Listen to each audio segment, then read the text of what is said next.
Number one ಆಸ್ತಿ ಮಕ್ಕಳಿಗೆ ನಾವು ತಂದೆ ತಾಯಿಯಾಗಿ ಕೊಡಬೇಕಾಗಿರೋದು, ಅಥವಾ ಟೀಚರ್ಸ್ ಆದರೂ ಕೊಡಬೇಕು. ಮಕ್ಕಳಿಗೆ ಕಲಿಸಬೇಕು. ಏನನ್ನು ಕಲಿಸ್ಬೇಕು? ಮೌಲ್ಯಗಳನ್ನು ಕಲಿಸ್ಬೇಕು. ಮೌಲ್ಯಗಳನ್ನು ತಿಳಿಸ್ಬೇಕು. ವ್ಯಾಲ್ಯೂ ಅಂದ ತಕ್ಷಣ ಎಲ್ಲರೂ ಮನಿ ಅಂತ ಯೋಚನೆ ಮಾಡ್ತಾರೆ.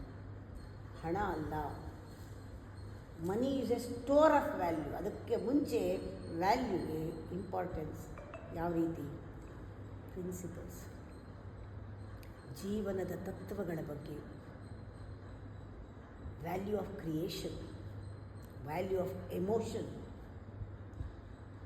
ಮೆಟೀರಿಯಲ್ ವ್ಯಾಲ್ಯೂ ಎಷ್ಟೊಂದು ಸಮಸ್ಯೆಗಳನ್ನು ಸಾಲ್ವ್ ಮಾಡುತ್ತೆ. Financial reward is A reward. ಆದರೆ ಎಮೋಷನಲ್ ವ್ಯಾಲ್ಯೂ, ಪ್ರೀತಿ ಬೇಕಾ, ಸಂಬಂಧಗಳು ಚೆನ್ನಾಗಿರಬೇಕಾ, ಇದು ಎಮೋಷನಲ್ ವ್ಯಾಲ್ಯೂ ಮಕ್ಕಳಿಗೆ ಹೇಳ್ಕೊಡ್ಬೇಕಾಗಿತ್ತು. ಸ್ಪಿರಿಚುವಲ್ ವ್ಯಾಲ್ಯೂನಲ್ಲಿ ಪ್ರೇಮ, ಎಲ್ಲರನ್ನೂ ಇನ್ಕ್ಲೂಡ್ ಮಾಡ್ಕೊಳ್ಳೋದು, ಸಮಾಜದ ಕಡೆಗೆ ಕಾಳಜಿ, ಪ್ರಪಂಚದ ಬಗ್ಗೆ ಕಾಳಜಿ, ಮೈಂಡ್ಸೆಟ್ನ ನಮ್ಗೆ ಲಿಫ್ಟ್ ಮಾಡ್ಕೊಳ್ಳೋಕ್ಕೆ ಈ ವ್ಯಾಲ್ಯೂಸ್ ಬೇಕು. ಲಿಫ್ಟಪ್ ಎಷ್ಟೋ ಇಶ್ಯೂಗಳು ಎಲ್ಲ ಸಾಲ್ವ್ ಆಗುತ್ತೆ. ದೇವರ ಒಂದು ಕರೆ ನಮಗೆ ಕೇಳಿಸುತ್ತೆ ವ್ಯಾಲ್ಯೂ ಕೊಟ್ಟರೆ. ಅಹಂಕಾರದಿಂದ ಆಚೆ ಬರೋಕ್ಕೆ ಸಹಾಯ ಆಗುತ್ತೆ. ಸ್ಪಿರಿಟ್ ಏನು ಅಂತ ಗೊತ್ತಾಗುತ್ತೆ. ವ್ಯಾಲ್ಯೂ ಇದ್ದರೆ ಆ ಸ್ಪಿರಿಟ್ ನಮ್ಮಲ್ಲಿರೋದು, ಆತ್ಮದ ಒಂದು ಶಕ್ತಿ ಏನು ಅಂತ ಗೊತ್ತಾಗುತ್ತೆ. ನಾವು ಬೆಳಿಬೇಕು ಅನ್ನೋದು ಗೊತ್ತಾಗುತ್ತೆ. ನಾವು ವಿಕಾಸ ಆಗಬೇಕು ಅನ್ನೋದು ಗೊತ್ತಾಗುತ್ತೆ.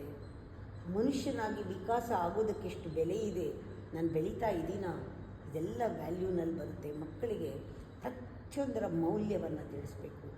ಸಾರ ಸಿಗೋ ಹಾಗೆ ಮಾಡಬೇಕು. ಅಸ್ತಿತ್ವ ದೊರಕೋ ಹಾಗೆ ಮಾಡಬೇಕು. ಒಳಗಡೆ ಆಳವಾಗಿ ನೋಡೋ ಹಾಗೆ ದೃಷ್ಟಿಯನ್ನು ಕಲಿಸ್ಬೇಕು. ಇದೆಲ್ಲ ನಿಜವಾಗ್ಲೂ ಇವಾಗ ಬೇಕಾಗಿದೆ. 3 dimensional person is needed to the society. ಈಗ ಕಾಲ ಹೇಗಿದೆ ಅಂದರೆ, ಈಗ ಇನ್ನೇನು ಸತ್ಯಯುಗ ಬರೋ ಕಾಲ. ಇಲ್ಲಿ ನಾವು ಮಾಡೋ ಕೆಲಸನೂ ಮುಖ್ಯ, ನಮ್ಮ ಭಾವನೆಗಳು ಮುಖ್ಯ, ಕಾನ್ಷಿಯಸ್ ಆಗಿ ನಾವು ಮಾಡೋದು ಮುಖ್ಯ ಇದೆ. ಅದರಿಂದ ವ್ಯಾಲ್ಯೂಸ್ ಹೇಳ್ಕೊಡಿ. ವ್ಯಾಲ್ಯೂಸ್ ಭಾಳ ಮುಖ್ಯ.